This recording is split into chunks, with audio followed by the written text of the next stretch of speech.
Divide केलेला आहे. बरोबर, एक तर इन्व्हर्टिब्रेट्स ॲनिमल येतात, त्याच्यानंतर दुसरे कोऑर्डिनेट ॲनिमल्स येतात.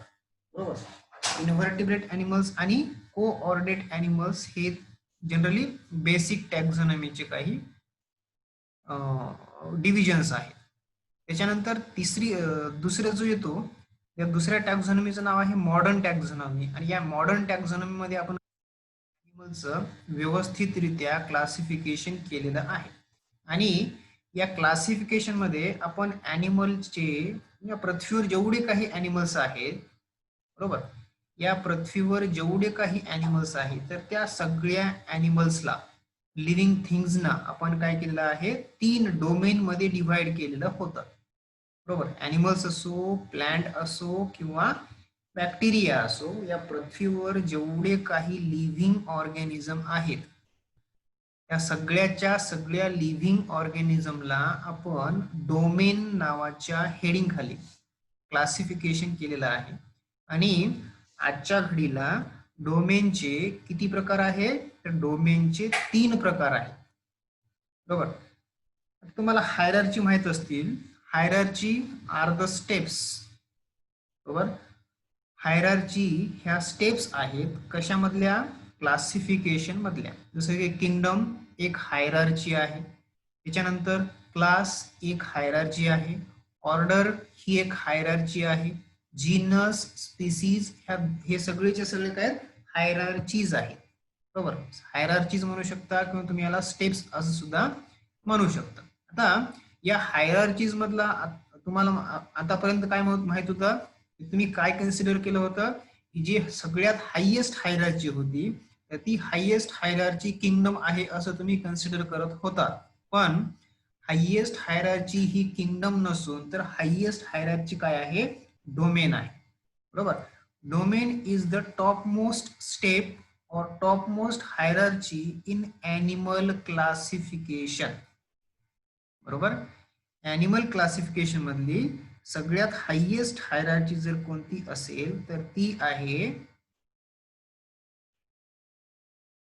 ती आहे domain. Okay, domain is the highest hierarchy in animal classification. ठीक आहे, ॲनिमल क्लासिफिकेशन मधली जी सगळ्यात हायेस्ट हायरार्ची आहे, तर त्या हायेस्ट हायरार्चीचं नाव काय आहे, डोमेन. बरोबर, आता आपण ऑलरेडी बघितलंय की मी तुम्हाला अगोदर सुद्धा सांगितलंय, आज सुद्धा रिकॉल करतोय.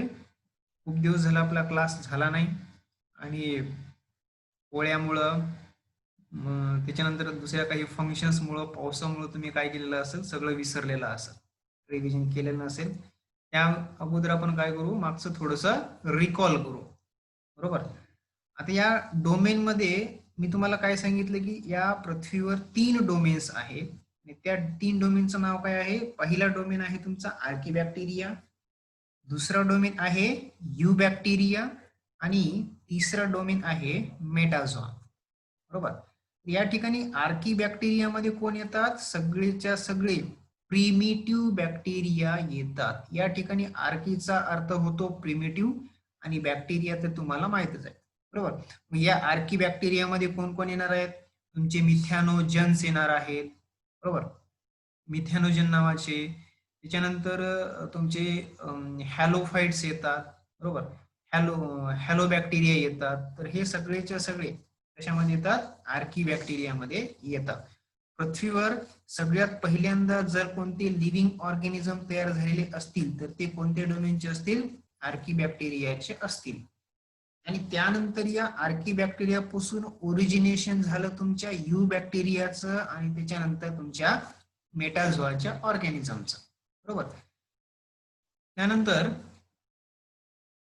जे डोमेन आहे आर्की बॅक्टेरिया नावाचं, तर या डोमेनचे जे काही ऑर्गॅनिझम्स आहेत तर हे ऑर्गॅनिझम्स सिंपल असतात, युनिसेल्युलर असतात आणि they can survive in extreme conditions.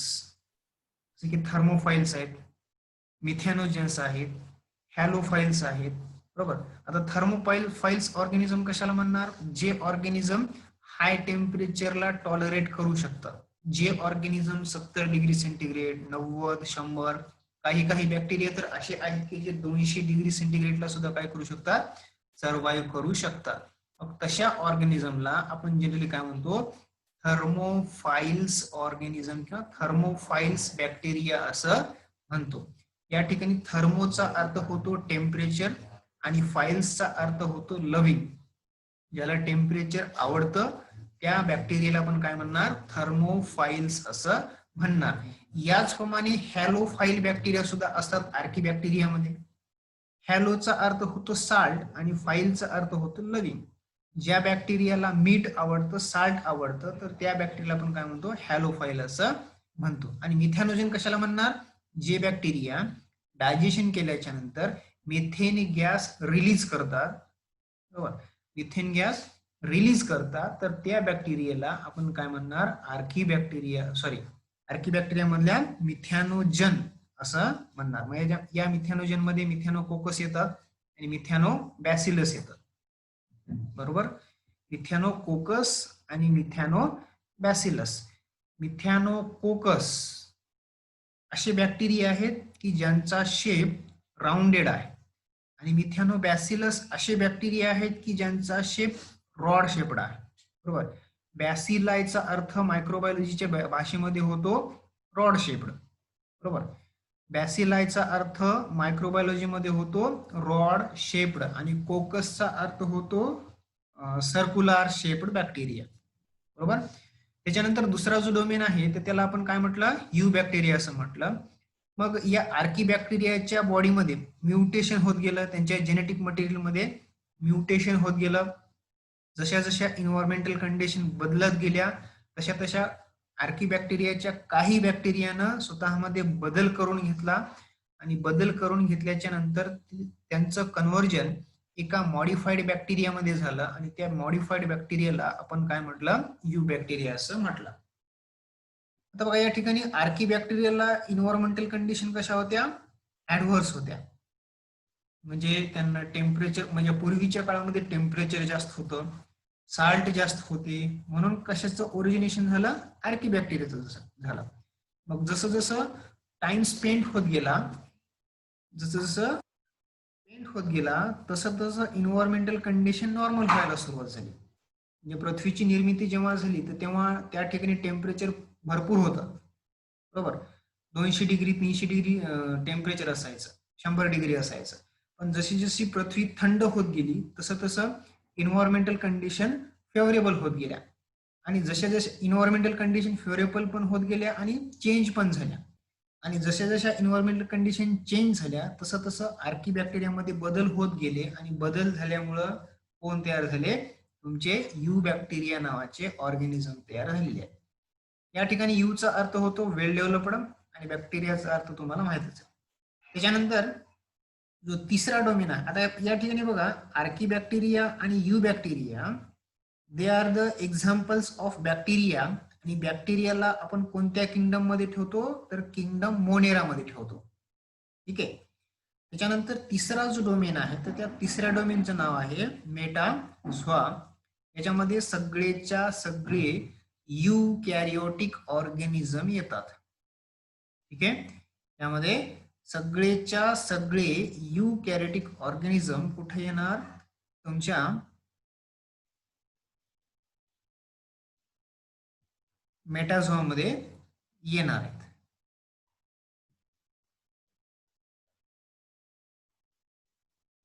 ठीक आहे. मग तुमच्या मेटाझोआ मध्ये अगेन 4 किंगडम, प्रोटिस्टा, फंजाय, प्लॅन्टी आणि ॲनिमालिया.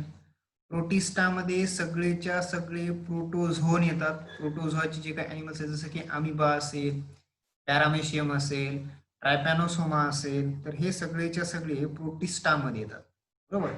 आता जे काही तुमचे यू बॅक्टेरिया आहे, या यू बॅक्टेरियाचा जो काही न्यूक्लियस आहे, हा न्यूक्लियस डेव्हलप होत गेला, आणि न्यूक्लियस डेव्हलप झाल्याच्या नंतर त्यांचं कन्व्हर्जन कशामध्ये झालं, प्रोटिस्टामध्ये झालं. आता बॅक्टेरियाला जर आपण पाहिलं त्या बॅक्टेरियाच्या न्यूक्लियसवर कुठल्याच प्रकारचा न्यूक्लिअर मेम्ब्रेन नाही. पण जशा जशा इन्व्हायरमेंटल कंडिशन चेंज होत गेल्या तसं तसं यू बॅक्टेरियाच्या न्यूक्लियसच्या बाहेर एक मेम्ब्रेन तयार झालं आणि मेम्ब्रेन तयार झाल्याच्या नंतर त्या यू बॅक्टेरियाच्या ऑर्गॅनिझमला आपण काय म्हणायला सुरुवात केली? प्रोटिस्टाचा ऑर्गॅनिझम म्हणायला सुरुवात केली. बरोबर. ही सायंटिस्टचं असं म्हणणं आहे की जेवढे काही युकॅरियोटिक ऑर्गॅनिझम्स आहेत हे युकॅरियोटिक ऑर्गॅनिझम्स तयार झालेले आहेत तुमच्या यू बॅक्टेरिया पासून. ठीक आहे. त्यानंतर जो दुसरा किंगडम आहे त्या दुसऱ्या किंगडमचं नाव आहे फंजाय. ठीक आहे. जो दुसरा किंगडम आहे तर त्या दुसऱ्या किंगडमचं नाव काय आहे? किंगडम फंजाय. तर ह्यांच्यामध्ये फंजायमध्ये जे ऑर्गॅनिझम्स येणार आहेत तर ते कोण येतील? फंगस येतील. बरोबर. Fungus are the saprophytic organism. हे काय करतात?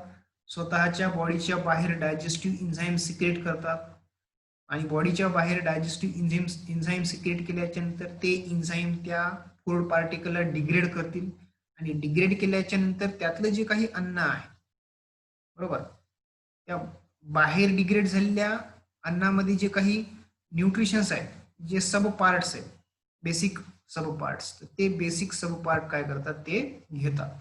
अशा प्रकारच्या न्यूट्रिशनला आपण काय म्हणणार? सॅप्रोफायटिक मोड ऑफ न्यूट्रिशन. बरोबर. एन्झाईम बॉडीच्या बाहेर सिक्रेट करायचं, ते एन्झाईम फूड पार्टिकलला डिग्रेड करतील आणि डिग्रेड केल्याच्या नंतर त्यातले जे काही बेसिक एलिमेंट आहेत बरोबर जसं की ग्लुकोज असेल, अमायनो ऍसिड असतील, ते कोण करतात? ते फंगस घेतात. अशा प्रकारच्या न्यूट्रिशनच्या मोडला आपण काय म्हणतो? सॅप्रोफायटिक मोड ऑफ न्यूट्रिशन असं म्हणतो. आणि जर एखादा अॅनिमल अन्नाला कम्प्लीट गिळून घेत असेल बरोबर जसे की गाय आहे, म्हैस आहे, आपण आहोत बरोबर आपण काय करतो? अन्नाला कम्प्लिटली गिळून घेतो आणि अशा प्रकारच्या मोड ऑफ न्यूट्रिशनला आपण काय म्हणतो? होलोझोइक मोड ऑफ न्यूट्रिशन असं म्हणतो. त्यानंतर तिसरा जो किंगडम आहे तर त्या तिसऱ्या किंगडमचं नाव काय आहे? किंगडम प्लॅन्टी आहे. Most of the members of kingdom plantae are the photosynthetic organism. जवळजवळ 99.99% ऑर्गॅनिझम किंगडम प्लॅन्टीचे हे काय आहेत? तर फोटोसिंथेटिक ॲनिमल आहेत. बरोबर. काय आहेत? फोटोसिंथेटिक ॲनिमल आहे. आणि उरलेला जो काही 0.01% जसे की तुमचा कुस्कुटा आहे बरोबर कुस्कुटा त्याला आपण मराठीमध्ये अमरवेल असं म्हणतो. तर अमरवेल हा फोटोसिंथेटिक ऑर्गॅनिझम नाही. त्याच्यानंतर पीचर प्लांट आहे बरोबर. पीचर प्लांट पार्शियली फोटोसिंथेटिक आहे आणि पार्शियली पॅरासायटिक आहे. ठीक आहे. पीचर प्लांट म्हणजे त्याला आपण मराठीमध्ये घटपर्णी असं म्हणतो. घटपर्णीला हिरवे पानं पण असतात, त्याला लाल कलरचं फूल पण असतं. ते फूल काय करतं? त्याच्यावर जर इन्सेक्ट कोणता बसला त्या फुलावर तर तो इन्सेक्टला काय करतो? तो मारून खातो. प्लांट असून सुद्धा तो काय करतो? ॲनिमलला खातो. आणि म्हणून त्या प्लांटला पीचर प्लांटला आपण काय म्हटलेलं आहे? पार्शियली फोटोसिंथेटिक प्लांट असं म्हटलेलं आहे. त्याच्यानंतर जो चौथा किंगडम आहे या चौथ्या किंगडमला आपण काय म्हटलं? किंगडम ॲनिमालिया असं म्हटलेलं आहे. याच्यामध्ये सगळेच्या सगळे ऑर्गॅनिझम बरोबर all the members of kingdom animalia are the heterotrophic organism. बरोबर सगळेच्या सगळे काय? हेटेरोट्रॉफिक ऑर्गॅनिझम आहे. दे आर डायरेक्टली और indirectly depend on the plants. ठीक आहे. ते डायरेक्टली किंवा इनडायरेक्टली प्लांटवर डिपेंड आहेत. कशासाठी? न्यूट्रिशन्स साठी. त्यानंतर आता याच्यामध्ये आपण काय म्हटलं? डोमेन मध्ये फक्त 4 किंगडम आहेत आणि जो पाचवा किंगडम आहे तर पाचव्या किंगडमचं नाव काय आहे? किंगडम मोनेरा असं आहे. आणि हे किंगडम मोनेरा कशामध्ये येतात? तुमच्या आर्किबॅक्टेरिया आणि यू बॅक्टेरियामध्ये येतात. आता व्हिटेकरच्या 5 किंगडम कन्सेप्ट नंतर सेवन किंगडम कन्सेप्ट सुद्धा आलेली आहे. आणि या सेवन किंगडम कन्सेप्ट मध्ये काय केलेलं आहे, जे फंगस आहेत या फंगसचं काय केलं आहे त्यांनी डिव्हिजन केलेलं आहे. मग या फंगसला त्यांच्या बॉडी ऑर्गनायझेशनच्या बेसिसवर फंगसला काय केलेलं आहे, डिव्हाइड केलेलं आहे. आता फंगसचे त्यांनी सायंटिस्टनी दोन पार्ट्स पाडले, दोन किंगडम पाडले, सब किंगडम पाडले. आणि त्या दोन सब किंगडम मधला जो पहिला आहे तर त्याला आपण जनरली म्हणतो ईस्ट, आणि जो दुसरा सब किंगडम आहे सेवन किंगडम कन्सेप्ट मध्ये त्याला आपण म्हटलं मोल्ड्स.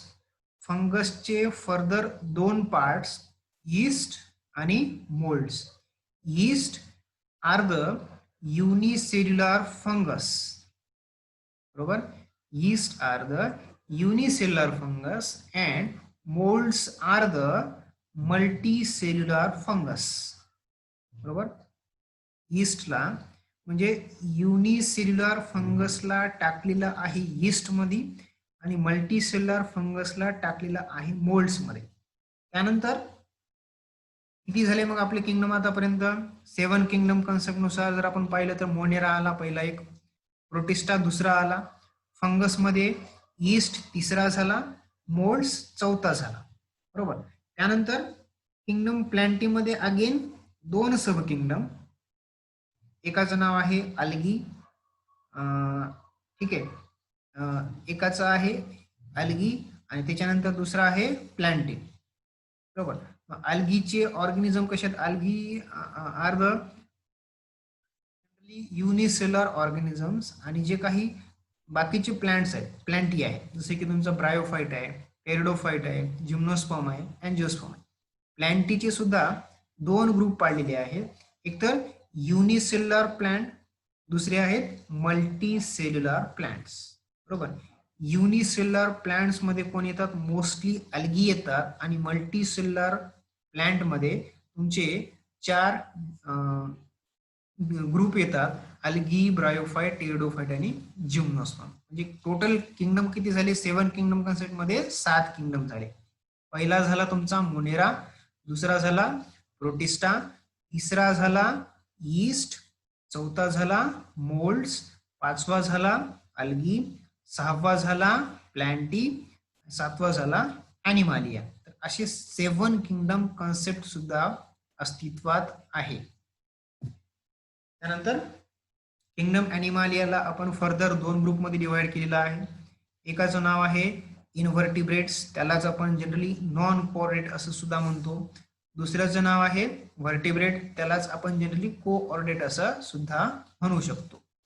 इनव्हर्टिब्रेट्स असे ऑर्गॅनिझम की ज्यांच्यामध्ये व्हर्टेब्रल कॉलम नाही, पाठीचा कणा नाही.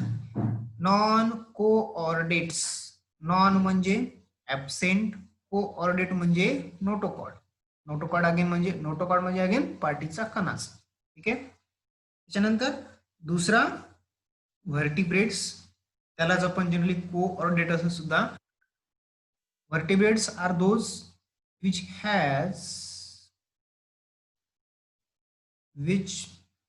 has vertebral column.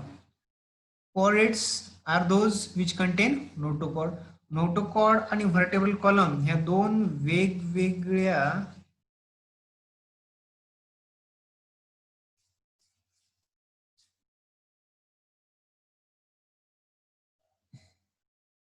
vertebral column आणि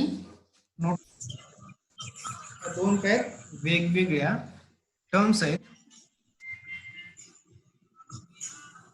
दोन काय वेगवेगळ्या टर्म्स आहेत. नोटोकॉर्ड जनरली सिंगल बोन पासून बनलेलं असतं आणि व्हर्टेब्रल कॉलम हे जनरली मल्टिपल बोन्स पासून बनलेलं असतं, बरोबर. जर तुम्ही हेमिकॉर्डेटाचं एक्झाम्पल घेतलं, प्रोटोकॉर्डेटाचं एक्झाम्पल घेतलं, सिफेलोकॉर्डेटाचं एक्झाम्पल घेतलं, तर ह्यांच्यामध्ये त्यांचं बॅकबोन सिंगल बोन पासून बनलेलं आहे. जर तुम्ही फिश घ्या, एम्फिबियन्स घ्या, रेप्टाइल्स घ्या, रेप्टाइल्सच्या नंतर तुम्ही एव्स घ्या, मॅमल्स घ्या, ह्यांचं व्हर्टेब्रल कॉलम यांचं बॅकबोन मल्टिपल बोन पासून बनलेलं आहे आणि त्याला आपण जनरली काय म्हणतो?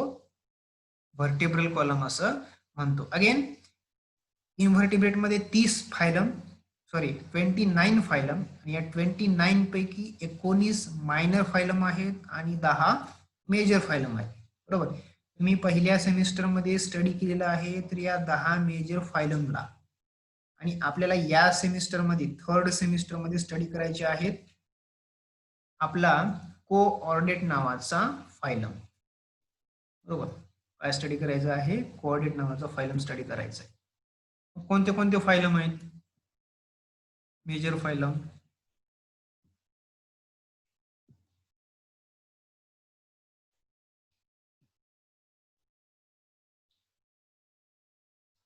इन्व्हर्टेब्रेट मधले मेजर फायलम, पहिला आहे प्रोटोझोआ, असे ऑर्गॅनिझम जे सिंगल सेल पासून बनलेले आहेत. त्याच्यानंतर दुसरा आहे पोरिफेरा, असे ॲनिमल ज्यांच्या बॉडीवर पोर्स आहेत, छोटे छोटे छिद्र आहेत. बरोबर, त्याला आपण कशामध्ये ठेवतो? पोरिफेरामध्ये ठेवतो. तिसरा फायलम आहे सिलेंड्रेटा. सिलेंड्रेटा याला आपण जनरली काय म्हणतो? सिलेंटेरॉनचा अर्थ होतो सेंट्रली सिच्युएटेड गट कॅव्हिटी. बरोबर. त्यांची कॅव्हिटी, त्यांची डायजेस्टिव्ह कॅव्हिटी सेंट्रली कशी असते? सिच्युएटेड असते. या ठिकाणी बघा, हा काय त्याचा आतल्या साईडला ह्याची डायजेस्टिव्ह कॅव्हिटी कशी आहे? सेंट्रली सिच्युएटेड आहे, एकदम बॉडीच्या आतमध्ये. जर डायजेस्टिव्ह कॅव्हिटी सिच्युएटेड असेल त्याला आपण जनरली काय म्हणतो? सिलेंड्रेटा असं म्हणतो. या सिलेंड्रेटाला आपण जनरली निडारिया असं सुद्धा म्हणू शकतो. काय म्हणू शकतो? निडारिया. CNIDARIA, Cnidaria. आता याला निडारिया का म्हटलं? कारण ह्यांच्यामध्ये निडोसाइट नावाच्या सेल्स आहेत. बरोबर. निडोसाइट नावाच्या सेल्स आहेत आणि त्या सेल्स जनरली काय करतात? पॉइझनस सिक्रिशन सिक्रेट करतात आणि त्याच्यानंतर they are helpful in the digestions. ठीक आहे. त्याच्यानंतर चौथा जो मेजर फायलम आहे इन्व्हर्टिब्रेट्स मधला, तर तो आहे platyhelminth. Platy means flat, helminth means worms. असे ॲनिमल की जे डॉर्सल आणि व्हेंट्रल साइडनं फ्लॅट आहेत, चपटी आहे, लुक्स लाईक ए स्केल. त्या ॲनिमलला आपण, त्या हेल्मिंथला आपण कुठे ठेवतो? प्लॅटी हेल्मिंथ मध्ये ठेवतो. पाचवा जो आहे त्याला आपण जनरली म्हटलं होतं स्की हेल्मिंथ. आस्कचा अर्थ होतो राउंडेड आणि हेल्मिंथचा अर्थ होतो worms. It include those type of organism which has a rounded body. बरोबर. Those types of worms which has rounded body. त्याच्यानंतर सहावा जो आहे मेजर फायलम, त्याला आपण जनरली म्हटलं मोलुस्का. बरोबर. मोलुस्का कशाला म्हणणार? असे ॲनिमल की ज्यांच्या बॉडीच्या बाहेर हार्ड कव्हर आहे. बरोबर.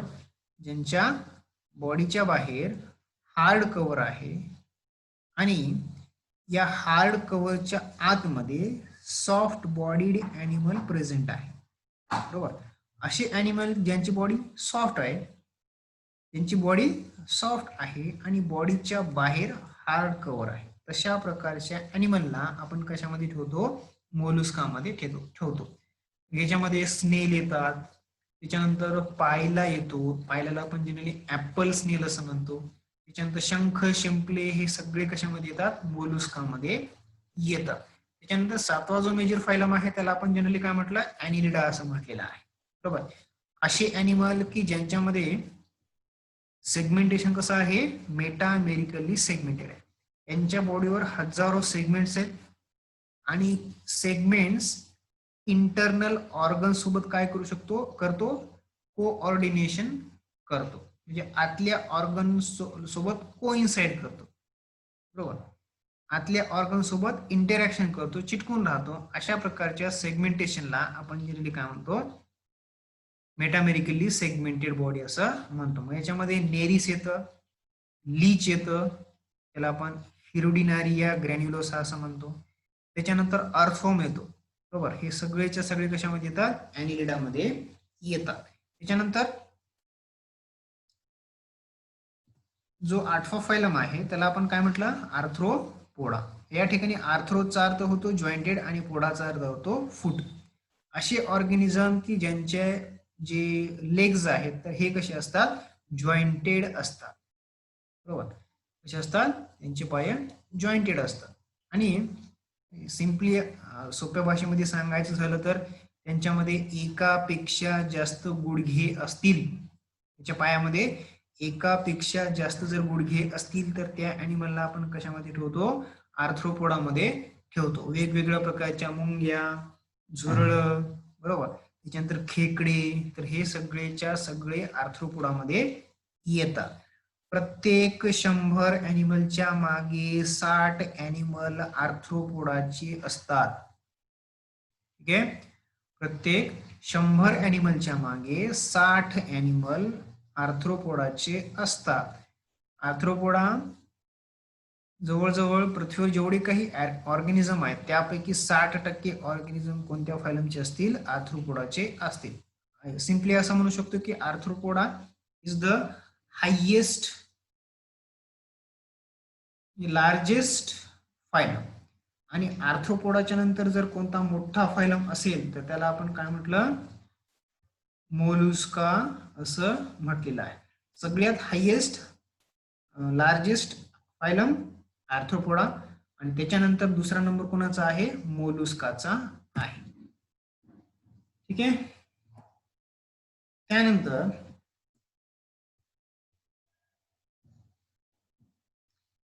नववा आहे इकायनोडर्मॅटा.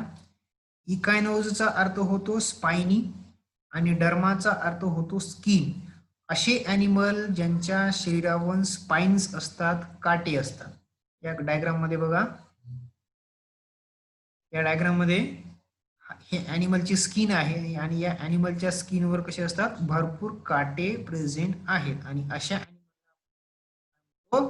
इकायनोडर्म्स असं म्हणतो. याच्यामध्ये स्टारफिश येतं,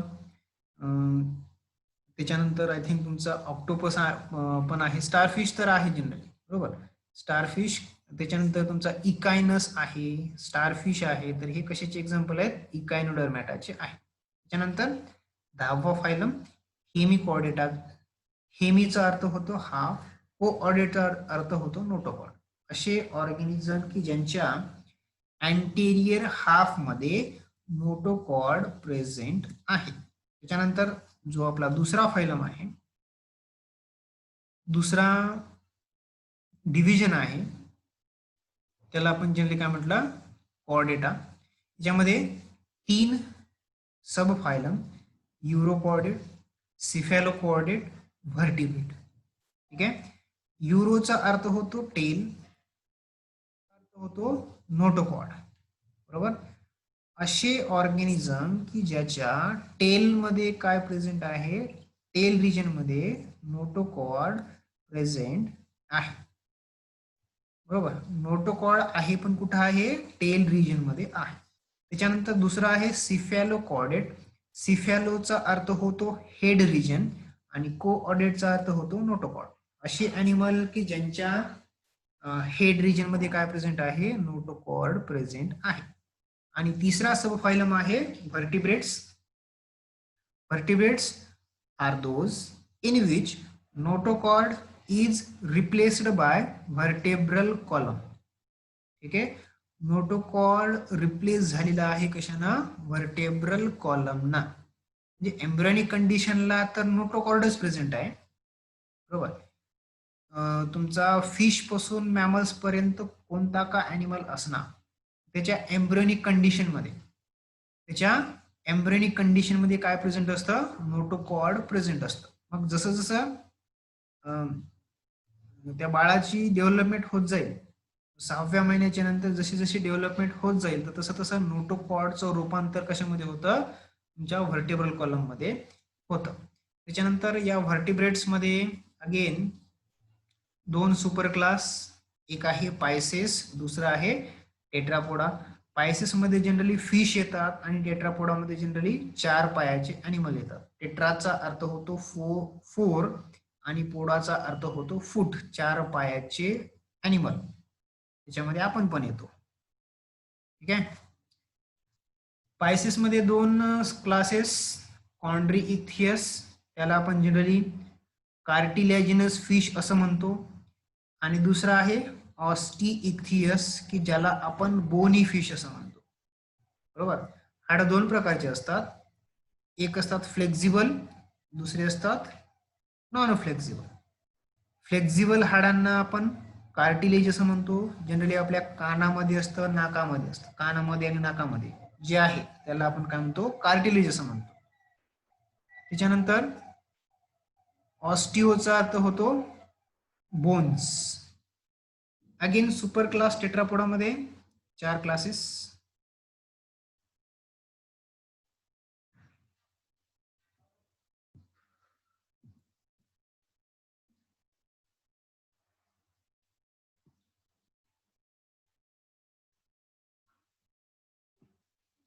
सुपर क्लास टेट्रापोडामध्ये 4 क्लासेस. पहिला आहे ॲम्फिबिया, दुसरा आहे रेप्टिलिया, तिसरा आहे एव्स, चौथा आहे मॅमल्स. चा अर्थ होतो बोथ, बिओजचा अर्थ होतो हॅबिट. त्याच्यामध्ये मग असे ॲनिमल येतात की जे पार्शियली जमिनीवर राहतात आणि पार्शियली पाण्यामध्ये राहतात. ठीक आहे, अशा ॲनिमलला कशामध्ये ठेवणार, क्लास ॲम्फिबियामध्ये ठेवणार. त्याच्यानंतर दुसरा जो आहे त्याला आपण जनरली म्हटलं रेप्टिलिया. असे ॲनिमल की ज्यांच्यामध्ये क्रीपिंग आणि क्राउलिंग हॅबिट आहे. जे ॲनिमल क्रीप करतात, क्रीप म्हणजे काय, सरपटणे, जमिनीवर सरपटतात. आणि जे ऑर्गॅनिझम क्राउल करतात, भिंतीवर चालत जातात, जसे की पाल. पाल काय करते, क्राउल करते, भिंतीवर चढते. साप जमिनीवर सरपटतो. सरपटणे म्हणजे काय, क्रीपिंग, आणि क्राउलिंग म्हणजे काय, भिंतीवर चढणे. जे अॅनिमल क्रीप आणि क्राउल करतात तर त्याला अॅनिमलला आपण कुठे ठेवतो, रेप्टिलियामध्ये ठेवतो. त्याच्यानंतर जे पायसेस आहेत, ॲम्फिबिया आहेत आणि रेप्टिलिया, या तिघांना आपण जनरली म्हणतो लोअर कॉर्डेट्स. बरोबर. फिश पासून रेप्टाइल्स पर्यंतच्या ॲनिमलला आपण काय म्हणतो, लोअर कॉर्डेट्स असं म्हणतो. आणि एव्स आणि मॅमल्स ह्याला आपण जनरली काय म्हणतो, हायर कोऑर्डिनेट्स असं सुद्धा म्हणू शकतो. ठीक आहे. त्याच्यानंतर जो नेक्स्ट आहे क्लास, त्याला आपण जनरली काय म्हटलं, एव्स असं म्हटलेलं आहे. बरोबर. It include those type of organism which are able to fly. असे ॲनिमल की जे हवेमध्ये फ्लाय करू शकतात, त्या ॲनिमलला आपण काय म्हणतो, कशामध्ये ठेवतो, एव्स मध्ये ठेवतो. त्याच्यानंतर लास्ट जो आहे class mammals. It include those animal which gives milk for the nourishment, की ज्यांच्यामध्ये मॅमरी ग्लँड्स आहेत, त्या मॅमरी ग्लँड्स रिलीज करतात, तयार करतात मिल्क, आणि ते मिल्क कोणाला नरिशेबल असतं, त्या त्यांच्या यंग वन्सला नरिशेबल असतात. जे जे ॲनिमल दूध देतात त्या त्या ॲनिमलला आपण कुठे ठेवतो, मॅमल्स मध्ये ठेवतो. तर अशा प्रकारे एक ओव्हरऑल इंट्रोडक्शन झालेलं आहे. आता याच्यामध्ये कोणाला काही अडचण आहे का?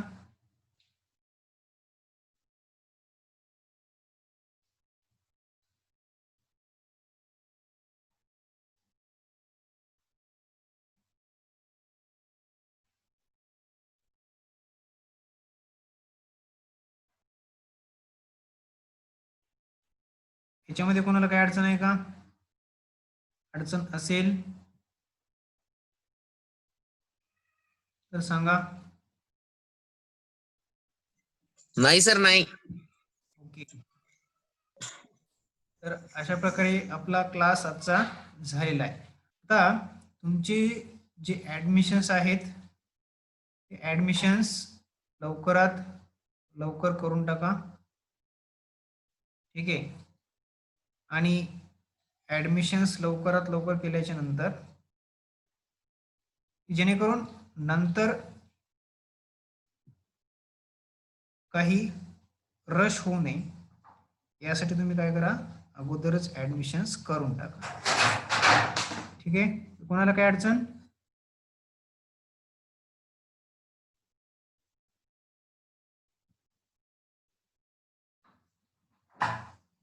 ओके.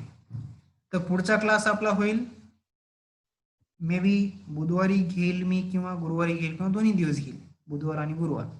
ठीक आहे, डिपेंड आहे तायडे सर. तायडे सरनं जर नाही घेतलं तर मी घेऊन टाकेल क्लास. ठीक आहे, आणि तायडे सर जर घेत असतील तर त्यांना चालतं.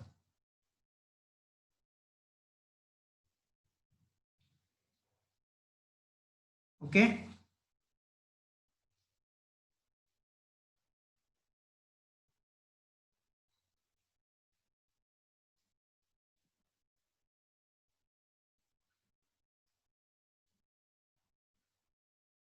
Bye all of you, have a good day.